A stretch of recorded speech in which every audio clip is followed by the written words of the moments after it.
Film की शुरुआत में हमें स्पेस में ट्रैवल कर रहे एक स्पेसशिप को दिखाया जाता है, जिसके अंदर हम विली नाम के एक लड़के को देखते हैं। वो स्पेसशिप इतना हाईटेक होता है कि वो ह्यूमन लाइफ से जुड़ी हर बेसिक नीड्स को बड़ी आसानी से पूरा कर सकता था, इसलिए वहाँ विली को किसी भी चीज की कमी नहीं थी। उस स्पेसशिप में विली के साथ उसकी मॉम डैड भी थे, जो एक खास मिशन के तहत स्पेस एक्सपेडिशन पर आए होते हैं, और आज इस एक्सपेडिशन पर उनका आखिरी दिन था। इसके बाद वो धरती के लिए रवाना हो जाते। विली भी अर्थ पर अपने दोस्तों से वापस मिलने के लिए बहुत एक्साइटेड था। उसी रात जब विली के डैड दूसरे प्लेनेट से कलेक्ट किए गए सैंपल्स की तस्वीर निकाल रहे होते हैं, तभी विली भी वहां पहुंच जाता है और अपने डैड से उसे इस काम को करने देने की परमिशन मांगता है। उसके डैड उसकी बात मान जाते हैं। विली इस काम को बहुत अच्छे से करता है, इसलिए उसके डैड उस पर भरोसा करके उसे बाकी के सैंपल्स की जिम्मेदारी देकर दूसरे काम को करने चले जाते हैं। पर उनके जाने के बाद विली इस काम को छोड़कर गेम्स खेलने लगता है। पर तभी उनका स्पेसक्राफ्ट एस्टेरॉयड बेल्ट से निकलते हुए उससे टकराने लगता है, जिसके बाद वो सील एक्टिवेट कर देते हैं। पर इससे स्पेसक्राफ्ट के अंदर भूकंप की स्थिति बन जाती है। ये देखकर विली के डैड उसे कांटेक्ट करके उनके पास वापस आने को कहते हैं, पर अधिक टकराव के कारण स्पेसशिप सील कमजोर पड़ने लगता है, जिस कारण से सिक्योरिटी प्रोटोकॉल ऑटोमेटिकली एक्टिवेट हो जाता है। इसलिए उसके डैड उसकी सेफ्टी के लिए पोर्ट के अंदर जाने को कहते हैं। पर विली के पोर्ट में जाते ही वो सेफ्टी के लिए अपने आप ही स्पेसशिप से बाहर निकल आता है, और तभी उनकी स्पेसशिप डिस्ट्रॉय हो जाती है। लेकिन इसमें उसके मॉम डैड समहाउ सरवाइव कर जाते हैं और विली से कांटेक्ट करके कहते हैं कि फिलहाल हम तुमसे थोड़ा दूर हैं, पर तुम घबराओ नहीं और हमारे आने तक इंस्ट्रक्शन को फॉलो करते रहो। उड़ने में उनका कनेक्शन ब्रेक हो जाता है, पर वहाँ से थोड़ी ही दूर पर एक अनएक्सप्लोर्ड प्लेनेट मौजूद होता है, जहाँ पर बहुत से अजीबोगरीब तरह के क्रीचर्स रहा करते थे। और विली अपने पॉड के साथ स्पेस में ट्रैवल करते हुए उसी प्लेनेट पर आकर लैंड कर जाता है। उसी पॉड में बक नाम का एक रोबोट होता है, जिसे इमरजेंसी की हाल में पॉड में मौजूद इंसान की सुरक्षा के लिए बनाया गया होता है। बक वहाँ की एटमॉस्फेयर जांच करता है तो पाता है कि वहाँ ऑक्सीजन मौजूद होता है, इसलिए वो पोर्ट को ओपन कर देता है। विली को अपनी मॉम डैड को ढूंढना था, पर उस पोर्ट को लैंडिंग के लिए डिजाइन किया गया था, ना कि टेक ऑफ के लिए,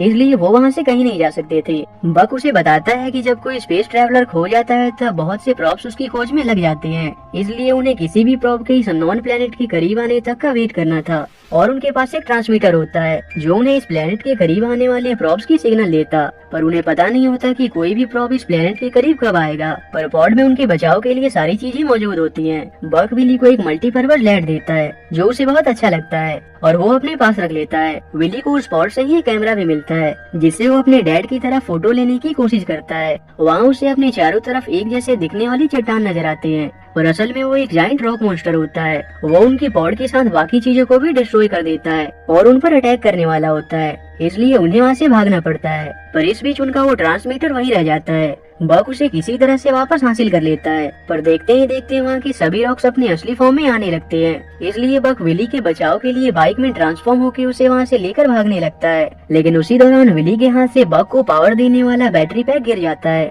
पर जल्दबाजी में उन्हें उसे छोड़ना पड़ता है। अब तक वहाँ मौजूद सभी रॉक मॉन्स्टर जागने लगते हैं और सभी उनके पीछे पड़ जाते हैं, पर तभी उन्हें एक केव नजर आता है और वो उसके अंदर चले जाते हैं, जिसके बाद रॉक मॉन्स्टर को हार मानकर वहाँ से वापस लौटना पड़ता है। उसके बाद वो उस केव के दूसरी साइड निकलते हैं, जहाँ का नजारा देखकर विली को बहुत अच्छा लगता है। इसके बाद और कोई चारा न होने के कारण रात को वो वहीं ठहरते हैं और अगली सुबह वो उस प्लेनेट को एक्सप्लोर करते हुए किसी सेफ जगह की तलाश में आगे बढ़ते रहते हैं। इस दौरान विली वहाँ बहुत अलग अलग तरह की स्पीसीज को देखता है और अपने कैमरे से उनकी तस्वीर भी क्लिक करता है। आखिर में वो एक जगह पहुँचते हैं जहाँ वो टेम्पररी ठहरने का तय करते हैं, पर पहले बग उस जगह का सर्वे करता है ताकि वो जान सके कि यहाँ कोई खतरा तो नहीं है। और जिस दौरान वो आसपास के एरियाज की जांच करने जाता है, तभी विली के पास एक प्यारा सा क्रीचर आता है जो बहुत ज्यादा डरा होता है, क्योंकि उसके पीछे एक खतरनाक जाइंट मॉन्स्टर लगा होता है। विली उसे हैंडल करने की कोशिश करता है, पर बात न मानने के बाद उसे उस क्रीचर को अपने साथ लेकर भागना पड़ता है। पर सही समय पर बक उसकी बचाव के लिए आ जाता है।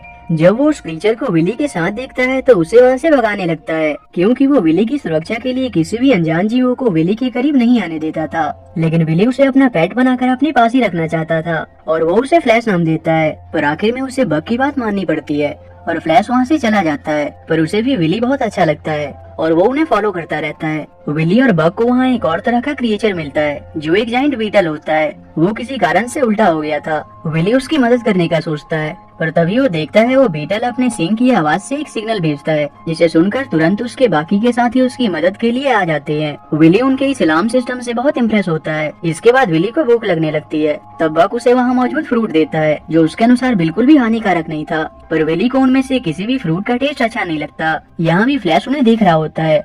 पर जब विली उसे देखता है तो उससे मिलकर बहुत खुश होता है। वो विली को खाने के लिए एक अच्छा सा फ्रूट सजेस्ट करता है जो विली को बहुत पसंद आता है। पर तभी अगेन जब बग फ्लैश को देखता है तो उसे भगा देता है। इसके बाद वो अपना घर बनाने के लिए वहाँ से कुछ लकड़ियों का बंदोबस्त कर लेते हैं। और जब विली दोबारा फ्लैश को देखता है तो उसे उसके साथ खेलने का मन होता है, इसलिए वो बग को बिना इस बारे में बताए बहाना बनाकर वहाँ से चला जाता है, जहाँ वो फ्लैश के साथ मिलकर छुपते हुए एक जायंट बीटल का तस्वीर निकालने लगता है। लेकिन उसकी वजह से हुए डिस्ट्रैक्शन के कारण उस बीटल का अलार्म हॉर्न टूट जाता है, जिस वजह से वो चिल्लाने लगता है। लेकिन तब विली किसी तरह से उसके हॉर्न को फिक्स करके उसे बांध देता है और वो बीटल खुशी से वहाँ से चला जाता है। इसके बाद विली और फ्लैश आपस में खूब मस्ती करते हैं, पर वही काफी देर के बाद भी विली के न आने के कारण बग उसे ढूंढने लगता है और ढूंढते हुए वो विली तक पहुँच जाता है। फ्लैश उसे देखते ही छुप जाता है और बक विली को वापस चलने को कहता है, पर तभी एक्सीडेंटली विली को एक टॉक्सिक प्लांट डंक मार देता है, जिस कारण विली को बहुत पेन होने लगता है। ये देखते ही फ्लैश तुरंत वहाँ से चला जाता है, पर उसके बाद देखते ही देखते विली की हालत बहुत खराब होने लगती है।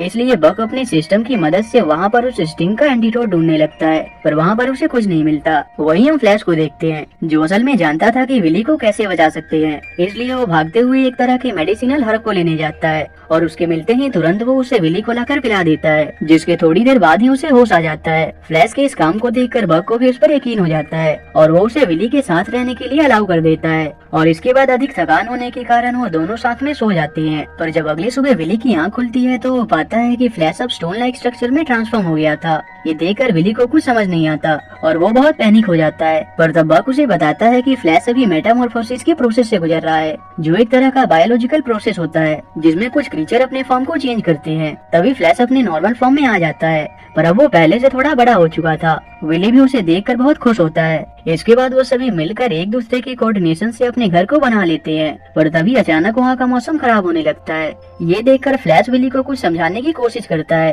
पर विली उसे ये कहकर इग्नोर कर देता है कि घर के अंदर हम सुरक्षित होंगे। लेकिन फ्लैश वहाँ से चला जाता है। तभी विली वहाँ देखता है कि वहाँ के सभी पेड़ पौधे अपने आप को बंद कर लेते हैं और अचानक देखते ही देखते वहाँ बहुत हैवी हेलस्टोन गिरने शुरू हो जाते हैं। इससे बचने के लिए बक अपना शील्ड एक्टिवेट कर देता है। इससे वो हेलस्टोन से तो बच जाते हैं, पर इस कारण से बक की बैटरी बहुत लो हो जाती है और इसी तरह से सुबह हो जाती है, जहाँ हेलस्टोन बंद हो चुका था और फ्लैश भी विली के पास वापस आ जाता है।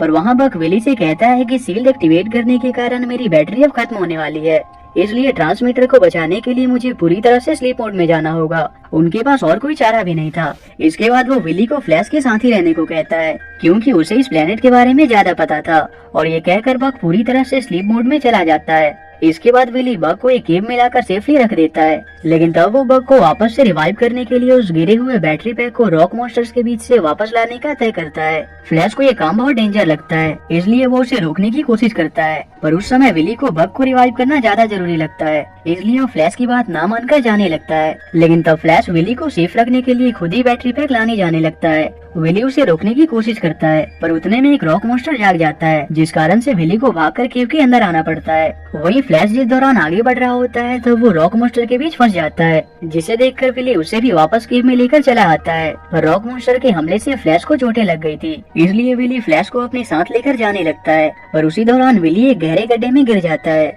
विली वहाँ से निकलने के लिए बग के दिए मल्टीपर्पज लैड का यूज करता है, पर उसका कोई फायदा नहीं होता और वो वहीं फंस जाता है। इससे विली हार मानने लगता है। फ्लैश भी उसकी मदद नहीं कर सकता था, पर तभी उसे वहाँ एक जायंट बीटल का टूटा हुआ अलार्म हॉर्न नजर आता है और वो उससे उन बीटल्स को सिग्नल देने की कोशिश करता है। उस सिग्नल को सुनकर उन्हें लगता है कि उनका कोई साथी मुसीबत में है, इसलिए वो वहाँ आ जाते हैं। पर जब वो विली को देखते हैं तो बिना उसकी मदद किए वहाँ से वापस लौट जाते हैं। लेकिन उन्हीं में से एक बीटल ऐसा भी था जिसकी एक समय पर विली ने हॉर्न को फिक्स करके उसकी मदद की थी। वो विली की मदद करता है और आखिर में वो ऊपर आ जाता है। विली इसके लिए उसे शुक्रिया करता है और फिर वो फ्लैश को बग के पास लेकर आ जाता है। पर अभी भी विली के पास बग को रिवाइव करने का कोई तरीका नहीं था, इसलिए वो तय करता है कि जब तक बग को कोई सिग्नल नहीं मिलता तब तक वो फ्लैश के साथ किसी तरह से इस प्लेनेट पर सरवाइव करेगा। और इसके बाद हमें 10 महीने बाद का समय दिखाया जाता है, जहाँ हम देखते हैं विली ने इतने समय से रहते हुए वहाँ के तौर तरीकों को अडेप्ट कर लिया था और फ्लैश भी अब पहले से बहुत बड़ा हो चुका था। इस दौरान विली वहाँ की स्पीसीज की बहुत सारी तस्वीरें क्लिक करता है,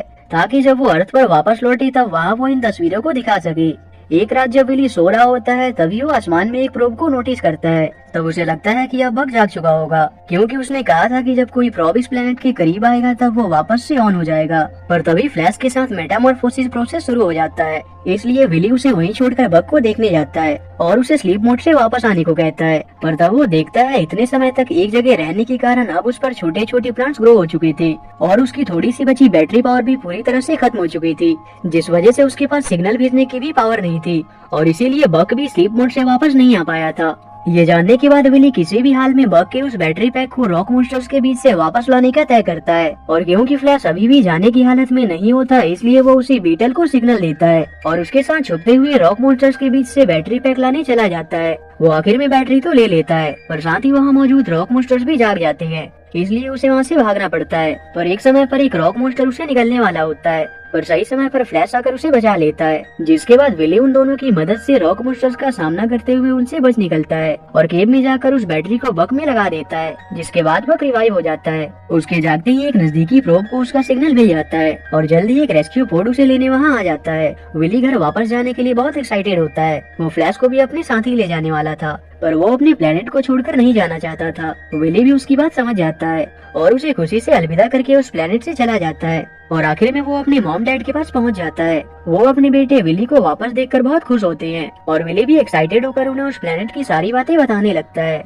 और इसी के साथ ये मूवी यहीं एंड हो जाती है।